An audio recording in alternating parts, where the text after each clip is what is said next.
दोस्तों आज हम लोग यहाँ पे 2025 में जो हम लोग का एग्ज़ाम होने वाला है उसके लिए हम लोग एकदम इम्पोर्टेंट क्वेश्चन जो भी है हम लोग का उसको लिए हैं।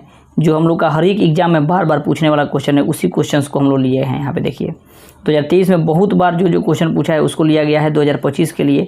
इसलिए दोस्तों ये वीडियो आप लोग के लिए बहुत ही इंपॉर्टेंट होने वाला है। इसको बढ़िया से ध्यान से सीखिएगा, समझिएगा। हर एक चीज़ आप लोग एकदम आसानी से क्वेश्चंस को समझ सकते हैं और याद कर सकते हैं। ठीक है, आइए फर्स्ट नंबर क्वेश्चन देखते हैं दोस्तों। हम लोग फर्स्ट नंबर क्वेश्चन कह रहा है कि थायरॉक्सिन हार्मोन के संश्लेषण में किसका होना आवश्यक है। थायरॉक्सिन जो हम लोग का हार्मोन होता है वह संश्लेषण में हम लोग का किसका होना आवश्यक होता है। देखिए ऑप्शन नंबर हम लोग का बी हो गया है, आयोडीन। आयोडीन के लिए थायरॉक्सिन हार्मोन बहुत ही आवश्यक होता है। थायरॉक्सिन हार्मोन के लिए आयोडीन की कमी से हम लोग का क्या होता है, घेघा रोग होता है, पता है ना।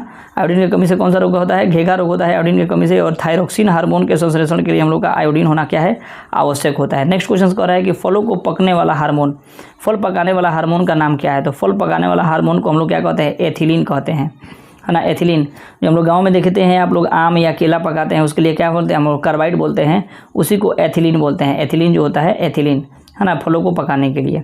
नेक्स्ट क्वेश्चन हम लोग का कह रहा है कि डायलिसिस मशीन द्वारा जो है, डायलिसिस मशीन द्वारा रक्त का शुद्धिकरण की प्रक्रिया कहलाती है। तो ये डायलिसिस मशीन द्वारा रक्त का शुद्धिकरण जो होता है हम लोग का क्या कहलाता है, तो डिमोलाइसिस कहलाता है। डिमोलाइसिस रक्त का शुद्धिकरण, रक्त को शुद्ध करने के लिए जो हम लोग डायलिसिस करते हैं उसको क्या कहते हैं, डिमोडायलिसिस कहते हैं, डिमोडायलिसिस। नेक्स्ट क्वेश्चन कह रहा है दोस्तों कि निम्नलिखित में से कौन सा गुरुत्वानुवर्तन उदाहरण है। गुरुत्वानुवर्तन तो ये देखिए, गुरुत्वानुवर्तन जड़ों का वृद्धि, समझिएगा, इसको आराम से याद हो जाएगा आप लोग का। गुरुत्वानुवर्तन जो होता है जड़ों का वृद्धि, समझिएगा। गुरुत्वाकर्षण बल हम लोग का पृथ्वी पे ही रहता है, ये पृथ्वी हम लोग का पृथ्वी पे ही गुरुत्वाकर्षण बल रहता है ना। आप पेड़ भी हम लोग का कहाँ रहता है, इसके जड़ जो है अंदर जाता है ना। तो ये गुरुत्वानुवर्तन जो होता है हम लोग का किसमें होता है, जड़ों के वृद्धि में गुरुत्वानुवर्तन होता है। इसको याद रखिएगा, सिंपली याद करने का सब तरीका हम बता रहे हैं आप लोगों को। बहुत सारा क्वेश्चन ऐसे ही कर करके आप लोग को याद करा देते हैं कि ज़िंदगी में कभी भूलिएगा नहीं, इसको बढ़िया से याद रखिएगा। फिर कह रहा है कि प्रकाश की ओर प्ररोह की गति क्या कहलाती है। तो प्रकाश के प्ररोह की गति, समझिए, प्रकाश के प्ररोह की गति। प्रकाश सूर्य भगवान कहाँ होते हैं, ऊपर होते हैं ना। तो जब सूर्य भगवान ऊपर होते हैं तो प्रकाश की ओर प्ररोह की गति जो होता है प्रकाशानुवर्तन कहलाता है। ऑप्शन नंबर जो है हम लोग का डी हो जाएगा, ऑप्शन नंबर डी, प्रकाशानुवर्तन। समझ में रहा है, प्रकाशानुवर्तन। प्रकाश की ओर प्ररोह की गति क्या होता है, प्रकाशानुवर्तन। और जो होता है गुरुत्वानुवर्तन जो होता है हम लोग का, गुरुत्वानुवर्तन किसके कारण होता है, तो ये जड़ों की वृद्धि के लिए गुरुत्वानुवर्तन होता है। समझ में आ रहा है। तो ये हर एक चीज़ थोड़ा सा समझिएगा बढ़िया से। फिर हम लोग का नेक्स्ट क्वेश्चन कह रहा है कि मनुष्य के कपाल में जो है, मनुष्य के कपाल में तंत्रिकाओं की संख्या होती है, कितनी होती है। तो मनुष्य के कपाल में जो होता है 12 जोड़ी तंत्रिकाएँ होती है। 12 जोड़ी क्या होती है, तंत्रिकाएँ होती है मनुष्य के कपाल में। फिर कह रहा है कि मस्तिष्क का कौन सा भाग में गंध पहचानने का केंद्र है। मस्तिष्क का कौन सा भाग में गंध पहचानने का केंद्र है। मस्तिष्क के कौन सा भाग में गंध पहचानने का, गंध जो है हम लोग समझिएगा, गंध जो है हम लोग मुंह हम लोग का आगे ही है, तो मस्तिष्क भी हम लोग का क्या है, आगे ही होगा। अग्र मस्तिष्क में हम लोग गंध पहचानते हैं। समझ में आ रहा है, गंध नाक कहाँ है हम लोग का, नाक जो है आगे है, यानी आगे है, नाक सूंघते हैं हम लोग, तो अग्र मस्तिष्क के द्वारा सिंपली हम लोग याद रख सकते हैं, अग्र मस्तिष्क के द्वारा पहचानने का केंद्र अग्र मस्तिष्क में होता है गंध को पहचानने का। नेक्स्ट क्वेश्चन कह रहा है कि मस्तिष्क का कौन सा भाग शरीर की स्थिति तथा संतुलन का अनुरक्षण करता है। शरीर की स्थिति और संतुलन का अनुरक्षण कौन सा करता है, तो अग्र मस्तिष्क से शरीर का संतुलन भी बनाए रखता है ना, अग्र मस्तिष्क। फिर कह रहा है नेक्स्ट क्वेश्चन हम लोग का, निम्नलिखित में से किसे जो है बर्थ हार्मोन कहा जाता है। बर्थ हार्मोन किसे कहते हैं। तो बर्थ हार्मोन आप ही सोचिए कि हम लोग ऑक्सीजन जो होता है, ऑक्सीजन से ही हम लोग जीवित रहते हैं। बिना ऑक्सीजन का हम लोग जीवित रह सकते हैं, नहीं रह सकते हैं।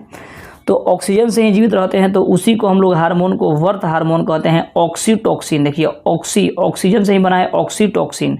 समझ में रहा है, ऑक्सीटोक्सिन जो है किससे बना है, ऑक्सीजन से बना हुआ है।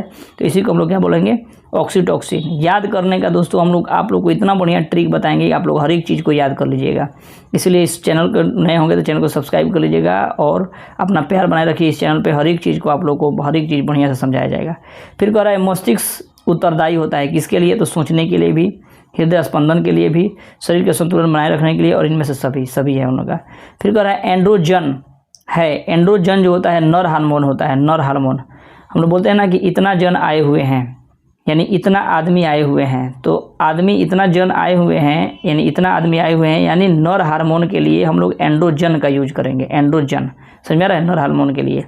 फिर हम लोग का नेक्स्ट क्वेश्चन क्या हो रहा है दोस्तों, नेक्स्ट क्वेश्चन कि रुधिर चाप नियंत्रित होता है, रुधिर चाप जो होता है नियंत्रित होता है किसके द्वारा, तो एंड्रीनल द्वारा, एंड्रीनल द्वारा रुधिर चाप, रुधिर जो होता है एंड्रीनल द्वारा रुधिर चाप नियंत्रित होता है। आप ही सोचिए रुधिर जो होता है, रुधिर यानी क्या, खून, खून जो होता है एक पाइप के द्वारा ही बहता है, पाइप के द्वारा ही, यानी पाइप के द्वारा जाता है, और यहाँ पे हम लोग नल लगा दिए तो नल से पानी क्या होगा, निकलने लगा, तो नल से जब पानी निकलने लगा तो यही जो होता है रुधिर चाप जो होता है एंड्रीनल द्वारा होता है, एंड्रीनल, समझ में आ रहा है, एंड्रीनल, इसको बढ़िया से याद करिए।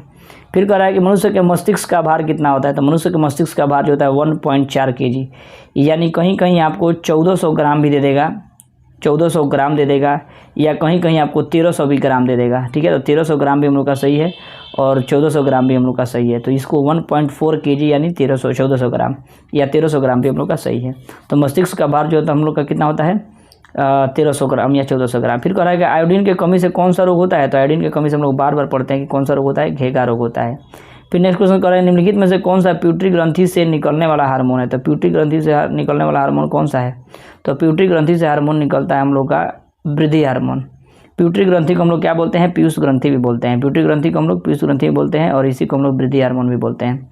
नेक्स्ट क्वेश्चन कर रहा है दोस्तों हम लोग का कि थायरॉक्सिन, थायराइड जो होता है, थायराइड ग्रंथि में कौन सा हार्मोन होता है, तो थायराइड ग्रंथि में थायरॉक्सिन हार्मोन होता है, एकदम सिंपली याद रखेंगे। थायराइड ग्रंथि में हम लोग किसका, तो थायरॉक्सिन हार्मोन का यूज करते हैं, थायराइड ग्रंथि में थायरॉक्सिन हार्मोन का यूज करते हैं। नेक्स्ट क्वेश्चन कर रहे हैं हम लोग का कि दो न्यूरॉन के संपर्क बिंदु को क्या कहते हैं, तो दो न्यूरॉन के संपर्क बिंदु को हम लोग सिनेप बोलते हैं, सिनेप्स। दो न्यूरॉन होगा, अगर दोनों बिंदु संपर्क में जब आएगा तो इस स्थान को हम लोग क्या बोलते हैं, सीनेप्स, क्या बोलते हैं, सीनेप्स, ठीक है, सीनेप्स बोलते हैं। नेक्स्ट क्वेश्चन हम लोग का कह रहा है दोस्तों, नेक्स्ट क्वेश्चन कि इसमें से कौन सा जो है, इनमें से कौन सा अंतःस्रावी ग्रंथि नहीं है, तो अंतःस्रावी ग्रंथि कौन सा नहीं है, तो यकृत जो होता है हम लोग का अंतःस्रावी ग्रंथि नहीं है, अंतःस्रावी ग्रंथि नहीं है, यकृत जो होता है